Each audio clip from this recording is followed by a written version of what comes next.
Shifting focus to the other big story we're tracking here on India First, the jihadi sons of jihadi generals of Pakistan.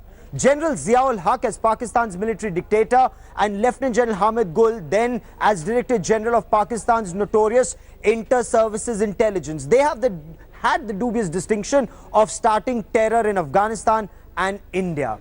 Now their sons appear to be doing the same. How are they doing it? They are mainstreaming a designated global terrorist like Hafiz Mohammed Saeed, organizing rallies for him, arranging meetings with top politicians, business houses, and even journalists, and violating that law that says a terrorist will not be shown live on TV. This is an India Today exclusive.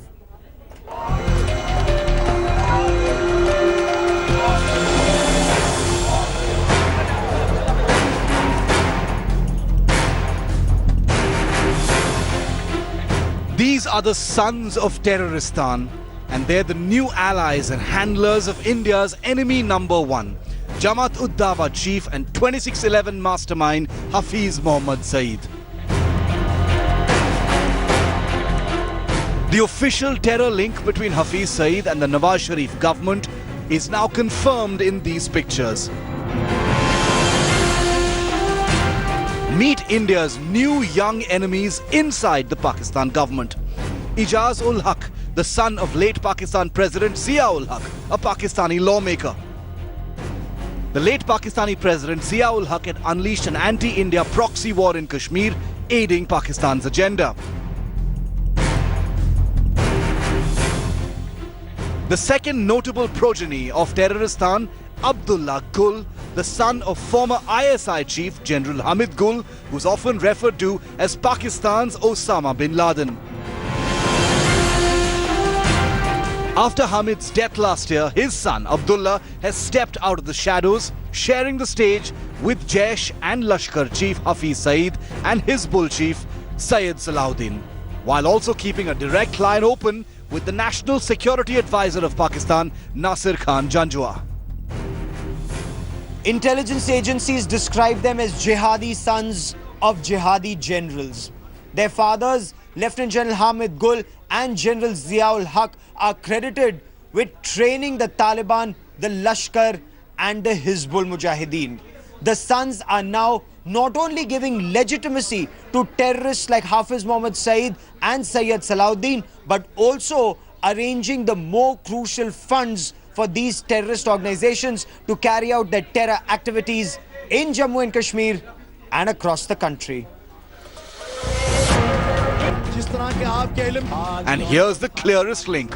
Over the last 60 days, Hafiz Mohammed Saeed has intensified his campaign against India, uniting anti-India forces, staging multiple rallies across Pakistan, all under the banner of the Defy Pakistan Council, founded by the late General Hamid Gul and his son Abdullah. The Lashkar-e-Taiba flourished under former ISI chief Gul, the godfather of terrorism in Pakistan. General Gul helped Hafiz Saeed during the Lashkar setup, aided his anti-India operations later. And now his son Abdullah is the new instrument carrying his father's notorious terror legacy forward. Owing to his family name, Abdullah Gul gets uninterrupted access to the top levels of the Pakistani establishment, including Prime Minister Nawaz Sharif himself. With Ankit Kumar, Gaurav Sawant and Manjeet Negi, Bureau Report, India Today. Clearly, terror is also hereditary business in Pakistan. You've seen the way support comes for Hafiz Mohammed Saeed, and that's why he takes out rallies after being banned. He is a designated global terrorist. There is a $10 million bounty on him. But with the active connivance of the Pakistani deep state, he is now spewing more venom against India. His so-called Kashmir caravan from Lahore to Islamabad had a large group of terrorists and supporters in tow. We'll bring you a ground report from Pakistan, and you will clearly understand why Pakistan is called a global terror epicenter or Terroristan. India के साथ ताल्लुकात के ऊपर स्याह line खींच दो, स्याह line खींच दो, इनको हर India's most wanted terrorist, the man with the $10 million bounty on his head. 26/11 mastermind Hafiz Mohammad Saeed leading this anti-India offensive in Pakistan, openly daring India. जब तक कश्मीरियों को हक नहीं मिलता, कश्मीरियों पर होने वाला जुल्म खत्म नहीं होता और इंडियन आर्मी के दरिंदे जो गोलियां बरसा रहे हैं कि आप तमाम इंडिया के साथ ताल्लुकात के ऊपर स्याह लाइन खींच दो. Pakistan is using terrorists like Burhan Wani to keep the Kashmir pot boiling.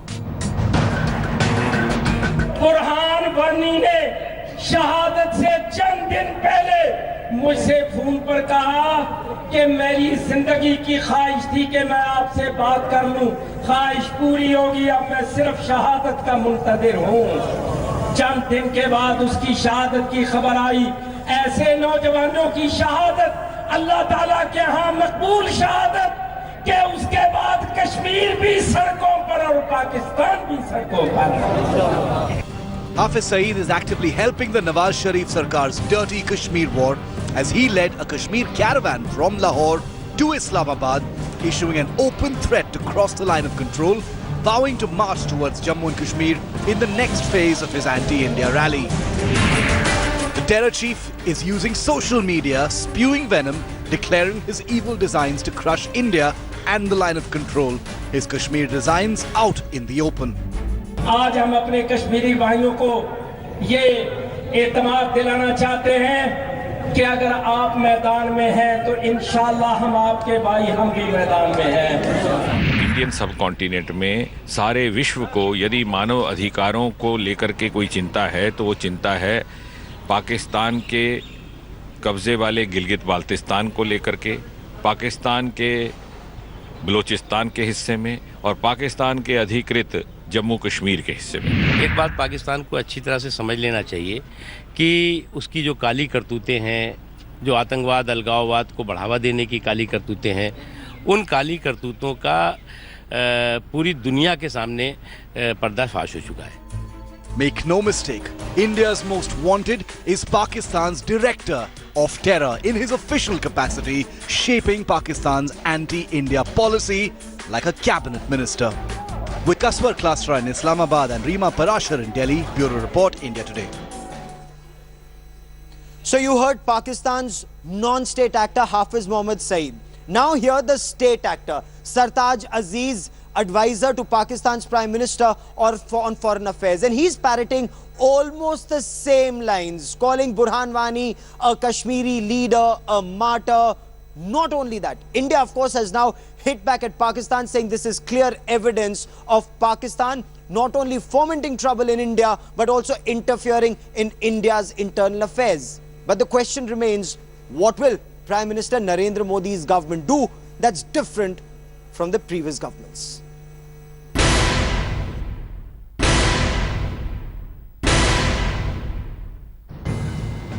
The unrest on the streets of Kashmir is Pakistan sponsored. If there was any doubt, here is the latest provocation. Sartaj Aziz, the advisor to Pakistan's Prime Minister on Foreign Affairs, once again glorified Hizbul Mujahideen terrorist Burhan Wani, prompting a swift and strongly worded reaction from India for permitting UN designated terrorists like Hafiz Saeed lead anti-India rallies. Pakistan referred to Burhan Wani as Mr., calling him a martyr, labeling India's action state terror and sympathizing with the separatists who are under house arrest. India reacted strongly, accusing Pakistan of inciting violence, encouraging terrorists and observing a Black Day. But Pakistan's intention has not gone unnoticed. In a response that was stinging and sharp, India said that it once again exposes Pakistan's desire for the territory of Jammu and Kashmir. Giving it back to Pakistan, India demanded that Pakistan vacate the illegal occupation of POK. India is fuming, but Pakistan has been flashing the K card almost every day. If there were any doubts about Pakistan's mission Kashmir, they have been dispelled. Pakistan continues to play the terror game. This even as Government of India tried to calm flared passions. पेलेक्स के कारण कितनी death हुई है एकाएक अभी मैं तुरंत उसकी जानकारी मैं नहीं दे सकता हूं, लेकिन हम देखेंगे इस पर। हमें नहीं चाहेंगे कि हम कोई जितना हम वाटर कैनन का प्रयोग कर सकते हैं, टीयर गैस का प्रयोग कर सकते हैं क्राउड के ऊपर, तो वह करना चाहिए। माने यदि वायलेंट यदि कोई माप रहता है उसे रोकने के लिए। This is Srinagar 21 days after the killing of the Hizbul terror commander. Streets remained empty. Security on high alert. The only sign of normalcy, these newspapers printed after 5 days, some echoing the sentiment across the line of control. But the separatists continued to provoke even under house arrest. After 5 days of state-imposed censorship, the newspapers are back in print today in Kashmir Valley. As expected, the editors had some very strong words for Mehbooba Mufti government in today's pages. Elsewhere, the situation continued to remain tense with curfews and restrictions being reported from various places. Valley politics continues to peak. The National Conference boycotted Chief Minister Mehbooba Mufti's all-party meet for failing Kashmir. National conference ने उस meeting में शिरकत करने से इनकार किया क्योंकि 13वें दिन ख्याल आया कि सियासी जमातों से मीटिंग की जाए, जब पहले ही बहुत ज़्यादा वक्त गुजर चुका है और बहुत खून नहक जो है बहाया गया है। As Kashmir limps back to normalcy, India has to rise above politics to take on Pakistan's sinister Mission Kashmir. With Shujaul Haq in Srinagar and Brijesh Pandey in New Delhi, Bureau Report, India Today.